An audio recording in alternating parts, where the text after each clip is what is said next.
Amici bellini, perdonate il ritardo. Tutto a posto, no? C'è un po' di ombra qua, ma non fa niente. La musica, eccetera, eccetera. Però questa volta le pagelle, che sapete che a me interessano poco, ho avuto modo di leggerle in giro e non mi trovo. Cioè, qualcuno deve aver visto un'altra partita, quindi cominciamo.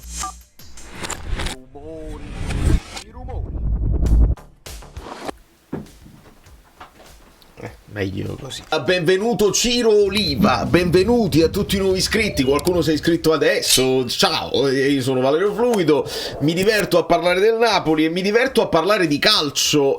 Sarà bello fare un recap in generale anche sulla Serie A. È stato esonerato Fonseca. Lasciate un like. Non perché uno vuole godere di disgrazie altrui, ma perché ci siamo passati in situazioni del genere dove la società non sembra avere le idee chiare e allora guardiamo da spettatori interessati a tutto questo, perché se il Milan va in difficoltà, se la Roma si chiama fuori dai giochi, sono due posti in meno, sono due squadre in meno che competono con te per quelle zone che ci interessano, che poi la zona Champions può diventare lottare per lo scudetto. Sta a noi, sta all'Inter e sta all'Atalanta non perdere colpi. È un campionato bello, secondo me interessante, dove ci sono delle sorprese. Alcuni allenatori nuovi hanno attecchito subito, vedi Conte, vedi Barone, lo stesso Palladino. Altri allenatori nuovi, vedi Motta, vedi Fonseca, poi Juric, De Ranieri, De Rossi, Macello, hanno attecchito molto meno, quindi sarà interessante vedere come si svilupperà poi il girone di ritorno. Andiamo a rivivere un attimo la partita. Non mi vorrei, fossilizzare su Kvara, però se uno ragiona sulla differenza tra vabbè, io gli do 6,5, 6 più, 6 meno, 5,5, va bene. Se poi c'è un'escursione che qualcuno gli vuole dare 7 e qualcuno gli vuole dare 4, perché ho sentito 4 e ho letto dei 4,5, vuol dire che non è possibile. E proprio il calcio è bello proprio per questo, perché è di tutti e tutti possono dire quello che vogliono di fronte all'evidenza di una partita giocata che dovremmo aver visto tutti. Quindi andiamo al 10° secondo, fase difensiva che Kvara fa. Non c'è bisogno di dirlo adesso che Kvara fa la fase difensiva, la fa anche Neres, quindi non mi interessa il discorso, solo Politano fa la fase difensiva, falso storico, punto e basta, non ascolto nessuno sotto questo punto di vista. La fanno tutti la fase difensiva, nessuno si disinteressa, forse Leao quando sta svogliato non la fa, ma la fa Ildiz, la farà anche Sergio Conceição, l'altro, il figlio di Conceição, ma questo è un altro paio di maniche. In questo caso Zampano, penso fosse il giocatore loro, supera Olivera di netto e Kvara con questa spallata gli fa perdere il controllo del pallone e poi la recupera McTominay. Andiamo avanti. Visto che il Napoli colleziona tantissimi calci d'angolo e non siamo sempre efficaci, si prova qualcosa di nuovo e in questo caso vedete che si prova un Kvara che va verso Neres in modo tale che possono anche scambiare. Da questa azione Neres terrà un po' il pallone e poi servirà Rrahmani che farà il primo tiro pericoloso, grande parata di Stanco. Questo è un tiro di Kvara di sinistro che però finisce sul portiere, quindi tiro abbastanza inefficace, non è andato. Poteva andare qua, anche se teneva il difensore davanti, invece esce un tiro forte sul portiere, inefficace, vendere Kvara immediatamente. Al di là del sarcasmo, questo è un tiro, da Kvara ci possiamo aspettare qualcosa di più, anche con il piede non suo. Andiamo avanti. Il paratone di Meret era evidentemente in fuorigioco e la cosa assurda è che lievitati. Quindi ho manipolato farina, lievito di birra e avevo una difficoltà a stendere la pasta che continuavo a manipolare in modo eccessivo. Il guardaline sta proprio in linea, cioè a me sta anche bene che tu nel dubbio non alzi, fai completare l'azione e poi dopo controlli, ma questo era abbastanza evidente, il fuorigioco. Però molto bene che Penet l'abbia fatta quella parata, perché ti dà fiducia a prescindere. Facile, si estende bene con il piede, il tiro era abbastanza ravvicinato, veramente un'ottima parata. L'altra parata che farà sul fuorigioco non finisce negli highlights, questa qua sì, stendiamo un altro velo pietosissimo per chi ha provato a dire che questo rigore non c'era. Veramente siamo allora, esiste un racconto inconsapevole, nel senso non conosco le regole del gioco, dico la mia. Poi esiste un racconto da tifoso cieco che dice io non me ne frega niente, se è contro la mia squadra non è mai rigore, se è per me è sempre rigore, anche la stessa azione. Esiste anche questo. Poi esistono dei discorsi interessati dove tu devi muovere le acque o per fare soldi di interazioni, dici la più grande stronzata, quindi ti commentano anche per insultarti. Esiste anche questo. Esistono poi dei altri tipi di interessi, perché devi far cadere una narrazione o portare avanti la tua, e quindi porti avanti degli episodi grigi portando avanti la tua idea, e le persone sono abbastanza intelligenti da riconoscere chi sta facendo cosa e perché. E qua diamo applauso a Olivera che fa la bella percussione e la mette in mezzo, merito suo. Poi i potenziali assist non vanno in repertorio, nel senso non te li segni, però gli XAG esistono, quindi questo ne è uno.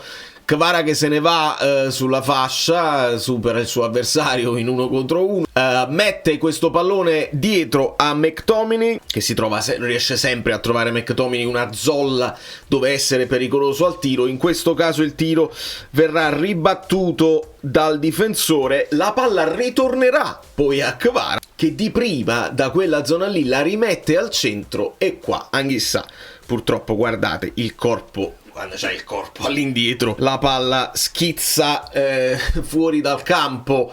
Se questo non è un potenziale assist, non so qual è, perché se il tiro di McTominay magari avevi degli uomini davanti, non era facilissimo. Questo è un tiro che tu devi almeno beccare la porta, poi vediamo se Stankovic fa un altro miracolo, però qua chissà, il gol lo sbaglia, sarà colpa di Kvara, forse il passaggio di Kvara non era il massimo. Parata forse è facile perché il tiro finisce centrale, però il tiro è bello violento ed è bene qui, perché qua poi rischia, questa è una cosa che Meret fa, resta spesso in porta invece di accennare all'uscita, e qua la para bene perché il tiro era insidioso, quindi questa parata va nel cartellino della partita, perché qua non c'è fuorigioco che tende, calcio di punizione diretto, bravo Meret. Anche la partita di Lukaku, e se tu gli dai il voto per il rigore sbagliato, ok, ma nello specifico è stata una partita dove Lukaku ha fatto più cose bene. Poi si può discutere la migliore partita, non la migliore partita non è abbastanza, non è detto che abbia giocato bene, quello che volete voi, ma si è creato delle situazioni anche da solo, con la sua fisicità, con la sua forza, e un paio di volte ha mantenuto l'avversario alle spalle. In questo caso viene maltrattato da 2 avversari e riesce a liberarsi a tiro. Qua fa una grande parata Stankovic e la mette sul palo. A me già, se Lukaku ne riesce a fare una al giorno di queste cose qua, io già sono più soddisfatto rispetto alle passate prestazioni dove non la strisciava proprio. Quindi ce la vogliamo prendere? Vogliamo dare un voto brutto a Lukaku? Possiamo giustificare solo per il rigore sbagliato, che nella sua carriera ne ha sbagliati pochissimi, ma non per la partita, perché ha fatto delle cose e le ha fatte anche bene. Tatticamente c'era qualcosa di nuovo, se ne parlava in live. Se vi siete persi la live vi siete persi metà dell'analisi, perché grazie anche ai vostri spunti mi arrivano delle intuizioni, o ne possiamo parlare. Il perché Di Lorenzo magari resta un po' più dietro, non scambia con Neres così come fa con Politano. C'erano anche delle direttive diverse. Neres era chiamato al primo pressing come di solito fa Anghissà, e non sappiamo se Anghissà aveva dei compiti diversi o se non era la partita sua, ma il primo pressing lo fa Neres, anche quando poi viene, anche prima, perché qua al 70° poi è entrato Raspadori al posto di Anghissà, però anche prima abbiamo visto Neres a fare il primo pressing, e in questo caso la palla lui la recupera. Poi da qui arriva poi il gol di Raspadori, azione manovrata, un buono scambio come ai vecchi tempi tra Politano e Di Lorenzo, che si muovono a memoria e sanno dove trovare il compagno. Qua hold up play di Lukaku che si tiene 2-3 avversari addosso, scarica poi su Di Lorenzo che proverà il cross forse un po' troppo sul portiere che viene smanacciato in avanti, e qua è bravissimo, fa una magia Neres, perché un controllo in palleggio al volo gli permette di entrare in possesso di palla in maniera velocissima. Dopo questo palleggio la mette a terra e si gira in un microsecondo, quindi non dà il tempo agli avversari di raggiungerlo e di metterlo e di marcarlo, quindi lui può far partire il cross che era però sul primo palo, era probabilmente diretto verso McTominay che stava in propensione offensiva, quindi anche la posizione di McTominay ci spiega quella di Raspadori. Dobbiamo considerarlo mezzala in questo caso Raspadori e non proprio sottopunta. La mezzala deve arrivare, così come arriva Anghissà, così come arriva McTominay, anche Raspadori arriva ed era libero di svariare un po' per il campo, ma vedremo le posizioni medie. Raspadori era a tutti gli effetti una mezzala offensiva, e qua ovviamente un po' di fortuna perché il cross di Neres viene deviato da un difensore. Ed è bravissimo Raspadori ad avere quella velocità, invece di andare in avanti, riprendere la posizione per la palla, che non era facile, e far partire il sinistro violento, secco, che beffa il portiere. Poi, se qualcuno avesse ancora dubbi, quanto è bello Oriali. Se è vero che il gol di Raspadori ha ricordato il gol con lo Spezia, quell'1-0 così, questo momento a fine partita a me ha ricordato lo Zielinski che si butta a terra dopo proprio il gol di Raspadori allo Juventus Stadium, no? Quella liberazione, dice: è fatta, è finita, questo è il momento. E questo è uno di quei gol importanti, un gol che probabilmente potrebbe anche cambiare la storia del mercato del Napoli. Raspadori potrebbe essere considerato un jolly che può funzionare in questa zona, e quindi a questo punto non vai a cercare, non te lo vendi, non vai a rinforzare una tua avversaria, ma te lo tieni e cerchi di fare altro. Si parla di Foloruscio quasi sicuramente in uscita. Dobbiamo capire questo Danilo se viene subito al posto di chi. A livello di liste adesso dovete pensarla così: se esce Foloruscio entra Danilo, altrimenti dobbiamo trovare una sistemazione per Juan Jesus, e non sto sentendo di grandi squadre interessate. Una cosa è certa, Oriali è bellissimo. Non lo so se va questa in copertina. Di solito prendo sempre una situazione di campo, però questi sono i tifosi del Napoli. E quello è Kvara. Kvara gioca, i tifosi del Napoli, bam, una bella gomitata in faccia, perché quello che sto leggendo, per quanto mi riguarda, sono gomitate in faccia. Questo è rosso, non me ne frega niente. E invece qualcosa a livello di posizioni ve la possiamo far vedere in questa fase della partita con Raspadori in campo.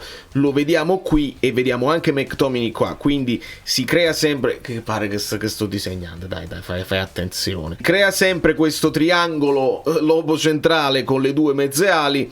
Interessante vedere la posizione di Di Lorenzo che si affianca in questo momento a Lukaku. Questo con Di Lorenzo così alto, Rachmani a Oliveira accanto lì, con Neres in questo caso isolato, e McTominay che dice dagliela a Neres che sta isolato e può puntare l'uomo. E poi le immagini che sfuggono dagli highlights, begli abbracci e belle congratulazioni a Raspadori anche da chi gioca pochissimo. Vedi Rafa Marin che cerca di far gruppo, un Simeone, in questo caso Raspadori entra, non entra Simeone, ed è bello vederlo esultare col compagno. Chi sono questi due?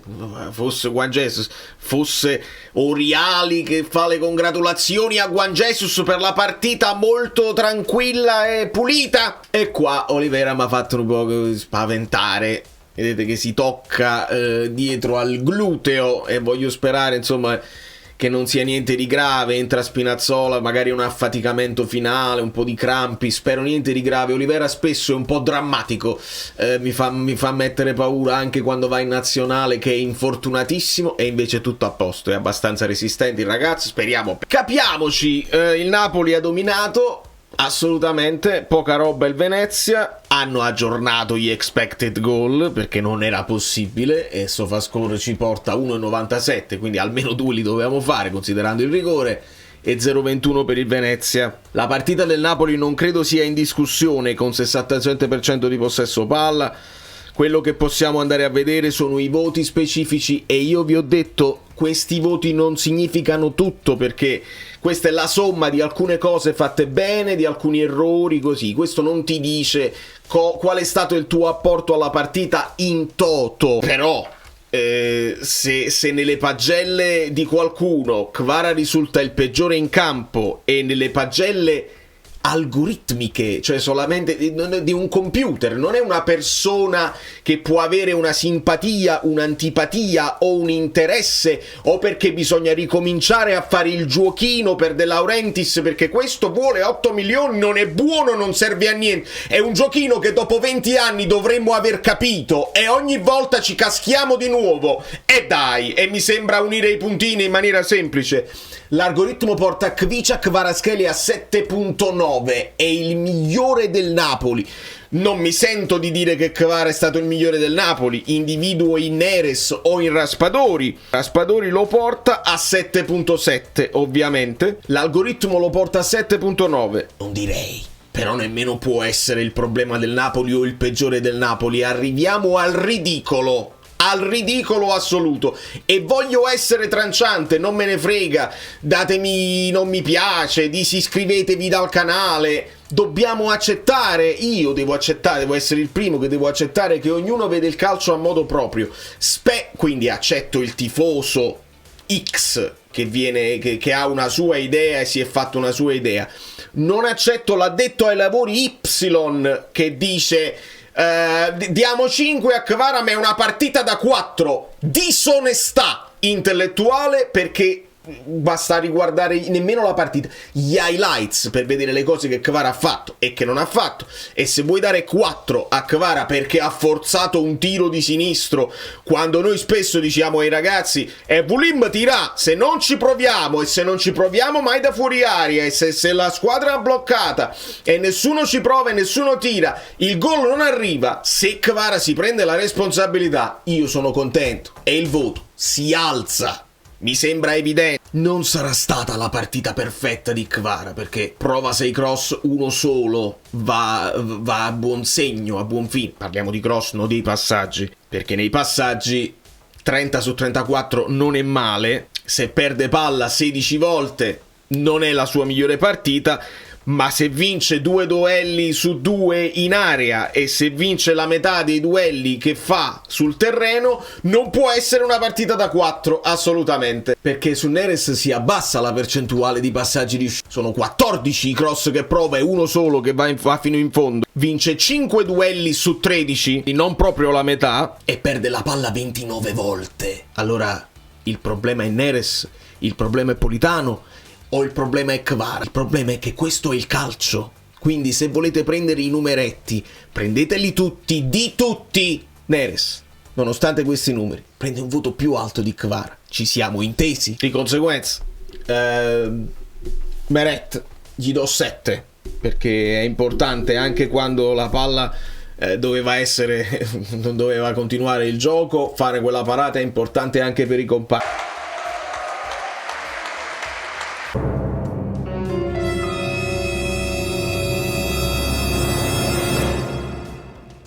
Di Lorenzo e Olivera 6,5 per motivi diversi. Di Lorenzo un po' più in difficoltà con Neres, ma fa sempre tutto questo lavoro e fa una grande chiusura anche difensiva.